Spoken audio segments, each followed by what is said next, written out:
Hey, it's Mickyj here, and I hope you enjoy this interview. This was a voice interview with myself and Microsoft 365 Nation. I've taken the voice interview and overlaid it with some graphics. So sit back, relax, and have a listen. Sorry about the audio quality.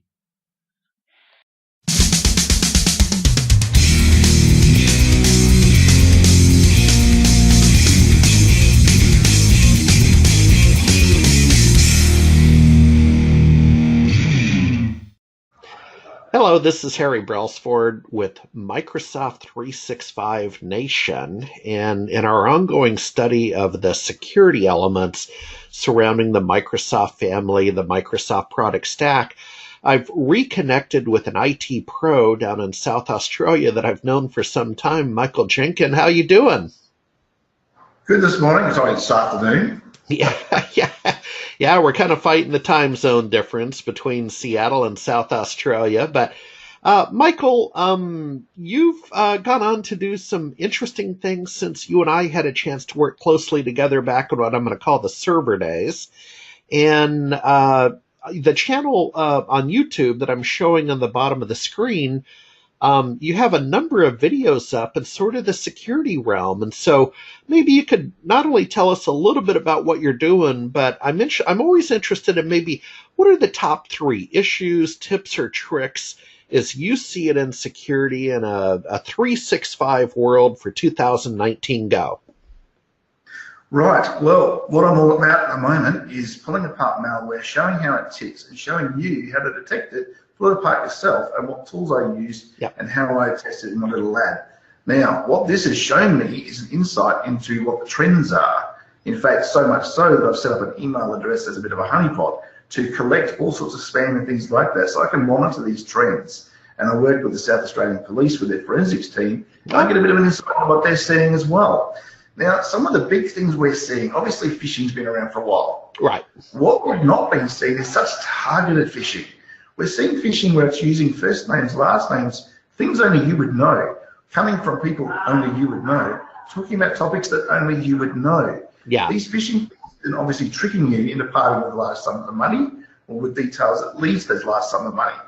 They've always been there, well, as far as internet's been, they've always been phishing attempts, but they're getting more and more harder to detect. They are targeting you 100%.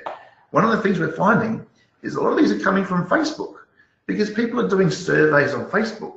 My favorite teacher was, my mother's maiden name was, my favorite color was, and people are using that information to find out about you, people who should maybe be watching your page, and then targeting you. They're also finding out because they're getting your password. And they're getting into your password, getting into your set items, looking at the way you use language, looking who you speak to, looking at what position you are in your business, and then targeting the CFO or the CEO or whoever it is with information targeted using your style of writing to try and leverage money. We've seen large sums. Some went from $50,000 Australian to $300,000 Australian. Yeah, that's real money. Yeah, crazy. So one of the things to be careful of is to look at over the links. When you look at an email, do I know this person? When I look at the email under their name, does it look like their real email address? When I look at the links in there, are they what I expect? Common sense, you need a little spidey sense to go off and say, something's a bit smelly here, something's a bit wrong. Yeah. You got to be, it could be a executable, a zip file, a PDF, could be anything, all right? Passwords are tied into that because they're trying to get your passwords. We're still finding people with passwords as password. Yeah. I had one just the weekend where their business name is their password. So all the staff are using the same password as their business name. Seriously, with these days, everybody got access remotely into systems. You don't want someone on the other side of the world has cracked that password and getting into your systems. So passwords are still a very large concern. Yeah. The other one is really interesting is the amount of WordPress websites that have been hacked. Now, I've had a client who looked up another South Australian business. So it's a local business they know, someone they trust, and it's actually their supplier. So they deal with them all the time. They went to the Contact Us tab page on the WordPress, clicked on the Contact Us, he drew down the screen, they took the phone number and started to dial into their phone to call them. As they were doing that, they got ransomware. The actual page downloaded a PNG image file to the hard drive, which it converted to an executable, which it then ran and encrypted the entire system from a WordPress website. And we're seeing more and more and more of that. And the problem with WordPress websites is they're normally on a server with other WordPress websites. And these things crawl around from site to site to site. We ended up with a South Australian web server with 300 different companies with websites on there, all compromised. And we're seeing this more and more and more. Now, the person who clicked that link did nothing wrong.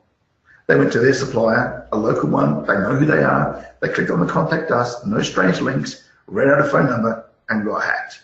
Yeah. So this is antivirus with URL lookups and plugins and things like that are very, very important. So they're the three things we're mainly seeing, is websites which are hacking you without looking malicious, but they are. We're seeing a lot of passwords still not right, and people need to lock their socks on that one. And we're seeing a lot of people who believe emails they shouldn't be believing. And I've had to go to court a few times now to retrieve that money that they've actually said goodbye to. And luckily so far, we've actually managed to do it with the help of the South Australian Police. That $300,000 one, we got it back. Minus a few dollars, but we got most of it back. And that was all through following it through with the police, their forensics, and all the rest of it. And the person who clicked the link and sent the money, they got an email from their boss. It wasn't really their boss. Worded exactly in the sort of jargon that he would speak and exactly the way he would talk with his email signature and everything, and they believed it. Yeah. You've got to be careful. Yeah. No, it's a daily battle, but I appreciate you laying 3 tips down on us. Hey, if you don't mind, because we're trying to, not surprisingly, continue to build the 365 community and do the next great thing, but I want to check in with you next quarter.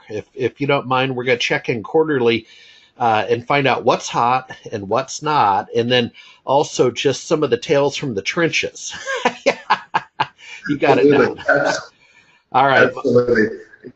All right. Okay. Well, thank you, Michael. And folks, at the bottom of the screen, you can see the reference to his YouTube channel. Have a great day, my friend. You too. All right. Well, that was an interview with Microsoft 365 Nation. Hope you felt something out of that. And feel free to go across to their website. I'll include links in the description and have a look around their website. It's well worth the look. Thanks for your time, Microsoft 365 Nation, and thanks to you, the listener.